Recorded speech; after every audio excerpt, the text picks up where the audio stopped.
ನಮಸ್ತೆ ಎಲ್ಲರಿಗೂ. ಇವತ್ತು ನಾನು ಕರಾವಳಿಯ ಬಹಳ ಫೇಮಸ್ ಹಾಗೂ ಜನಪ್ರಿಯ ತಿಂಡಿಯಾದಂತಹ ಮಂಗಳೂರು ಬನ್ಸ್ ಮಾಡ್ತಾ ಇದ್ದೇನೆ. ಕರಾವಳಿ ಭಾಗಕ್ಕೆ ಬಂದರೆ ನಿಮಗೆ ಹೆಚ್ಚಿನ ಹೋಟೆಲ್ಗಳಲ್ಲಿ ದೊರೆಯುವಂತಹ ಬಹಳ ರುಚಿಕರವಾದಂತಹ ತಿಂಡಿ ಇದು. ಮಂಗಳೂರು ಬನ್ಸ್ ಮಾಡಲು ಬೇಕಾದಂತಹ ಸಾಮಗ್ರಿಗಳು: 2 ದೊಡ್ಡ ಕ್ಯಾವೆಂಡಿಶ್ ಬಾಳೆಹಣ್ಣು, 1 ಕಪ್ ಮೊಸರು, ಅರ್ಧ ಕಪ್ ಸಕ್ಕರೆ, 1 ದೊಡ್ಡ ಬೌಲ್ನಲ್ಲಿ ಮೈದಾ ಹಿಟ್ಟು ತಗೊಂಡಿದ್ದೇನೆ. ಅದೇ ರೀತಿ 2 ಚಮಚದಷ್ಟು ಜೀರಿಗೆ, ರುಚಿಗೆ ತಕ್ಕಷ್ಟು ಉಪ್ಪು, ಹಾಗೆ ಅರ್ಧ ಚಮಚದಷ್ಟು ಅಡುಗೆ ಸೋಡಾ.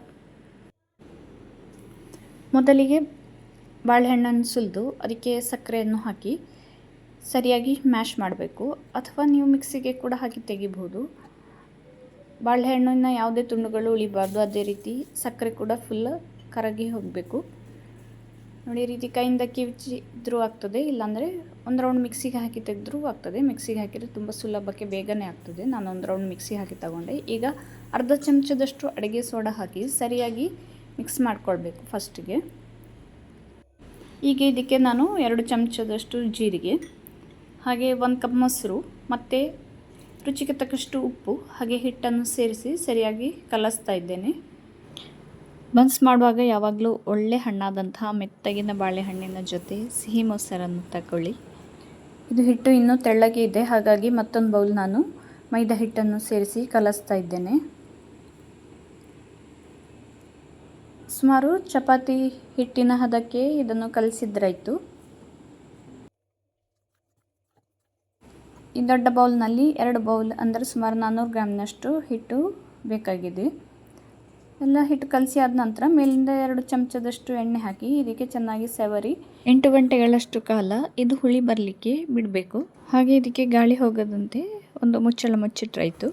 ಹಿಟ್ಟು ಕಲಸಿಟ್ಟು ಸುಮಾರು 8 ಗಂಟೆಗಳಾಗಿವೆ. ಇನ್ನೊಮ್ಮೆ ಚೆನ್ನಾಗಿ ಕಲಸಿದ್ರಾಯ್ತು. ಇದನ್ನು ನೀವು ಇದನ್ನು ಬೆಳಗಿನ ತಿಂಡಿಗೆ ಮಾಡೋದಾದರೆ ರಾತ್ರಿಯೇ ಹಿಟ್ಟು ಕಲಸಿಡಬೇಕಾಗ್ತದೆ. ಈಗ ಹಿಟ್ಟನ್ನು ದೊಡ್ಡ ದೊಡ್ಡ ಉಂಡೆಗಳನ್ನಾಗಿ ಮಾಡಿಟ್ಕೊಳ್ತಾ ಇದ್ದೇನೆ.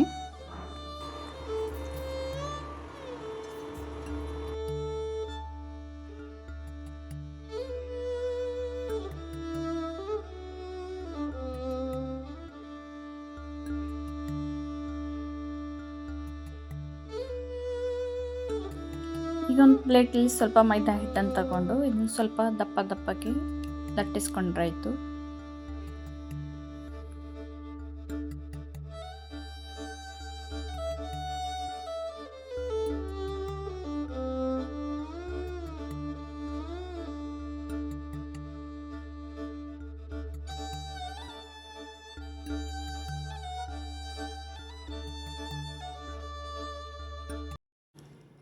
ಎಲ್ಲವನ್ನು ಲಟ್ಟಿಸಿ ಆದ ನಂತರ ಬಾಣಲೆಯಲ್ಲಿ ಸ್ವಲ್ಪ ತೆಂಗಿನ ಎಣ್ಣೆ ತಗೊಳ್ತಾ ಇದ್ದೇನೆ.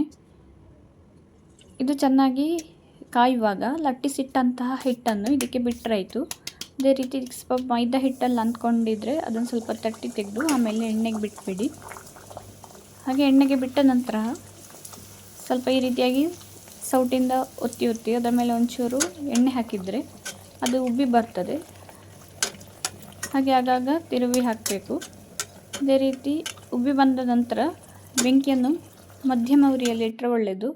ದೊಡ್ಡ ಉರಿಯಲ್ಲಿಟ್ಟರೆ ಹೊರಗಡೆ ಒಮ್ಮೆಗೆ ಕಂದು ಬಣ್ಣ ಬರ್ತದೆ, ಅದರ ಒಳಗಡೆ ಬೇಯೋದಿಲ್ಲ.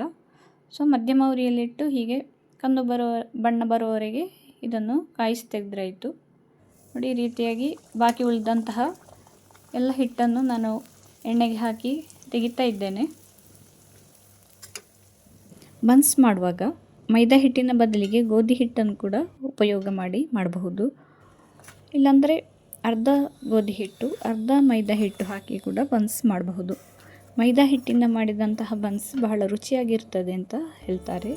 ಹಾಗಾಗಿ ನಾನಿಲ್ಲಿ ಮೈದಾ ಹಿಟ್ಟನ್ನು ಉಪಯೋಗ ಮಾಡಿದ್ದೇನೆ. ಎಲ್ಲ ಬನ್ಸ್ಗಳು ರೆಡಿಯಾಗಿವೆ. ನೋಡಿ, ತುಂಬ ಚೆನ್ನಾಗಿ ಬಂದಿದೆ. ಈ ರೀತಿ ಕೊನೆಯದಾಗಿ ನಾನು ಹಾಕಿ ತೆಗಿತಾ ಇದ್ದೇನೆ. ನೋಡಿ, ಎಣ್ಣೆಯಲ್ಲಿ ಸ್ವಲ್ಪ ಮೈದಾ ಹುಡಿ ಉಳ್ಕೊಂಡ್ಬಿಟ್ಟಿದೆ, ಒಂಚೂರು ಕಂದು ಬಣ್ಣಕ್ಕೆ ಬಂದಿದೆ. ಹಾಗಾಗಿ ಎಲ್ಲ ಬನ್ಸ್ಗಳು ಸರಿಯಾಗಿ ಉಬ್ಕೊಂಡು ಒಳ್ಳೆ ಕಲರಲ್ಲಿ ಎಷ್ಟು ಚೆನ್ನಾಗಿ ಆಗಿದೆ ಅಂತ. ಸರಿಯಾಗಿ ಒಂದು 8 ಗಂಟೆಗಳಷ್ಟು ನೆನೆಸಿಟ್ಟು ಮಾಡಿದರೆ ಈ ರೀತಿಯಾಗಿ ಉಬ್ಕೊಂಡು ಮೆತ್ತಗೆ ಆಗಿ ಪದರಾಗಿ ಬರ್ತದೆ. ನೋಡಿ ಎಷ್ಟು ಸ್ಮೂತಾಗಿ ಆಗಿದೆ ಅಂತ. ಅದೇ ರೀತಿ ಒಳಗಡೆ ಕೂಡ ಅಷ್ಟೇ ಒಳ್ಳೆ ಪದರಾಗಿದೆ. ತುಂಬ ಚೆನ್ನಾಗಿದೆ. ತಿನ್ನಲಿಕ್ಕೂ ಅಷ್ಟೇ ರುಚಿಕರವಾದಂತಹ ಬನ್ಸ್ ಇದು. ಬನ್ಸ್ ಜೊತೆ ಸವಿಯಲು ಚಟ್ನಿ ಅಥವಾ ಸಾಂಬಾರು ಇದ್ದರೆ ಯಾವುದೂ ಒಳ್ಳೆಯದಾಗ್ತದೆ. ನೀವು ಮಾಡಿ ನೋಡಿ. ಅದೇ ರೀತಿ ನಿಮ್ಮ ಅನಿಸಿಕೆ ಮತ್ತು ಅಭಿಪ್ರಾಯವನ್ನು ಕಮೆಂಟ್ ಮೂಲಕ ತಿಳಿಸಿ. ಮತ್ತೆ ಮುಂದಿನ ಹೊಸ ರೆಸಿಪಿಯೊಂದಿಗೆ ಭೇಟಿಯಾಗ್ತೇನೆ. ಧನ್ಯವಾದಗಳು.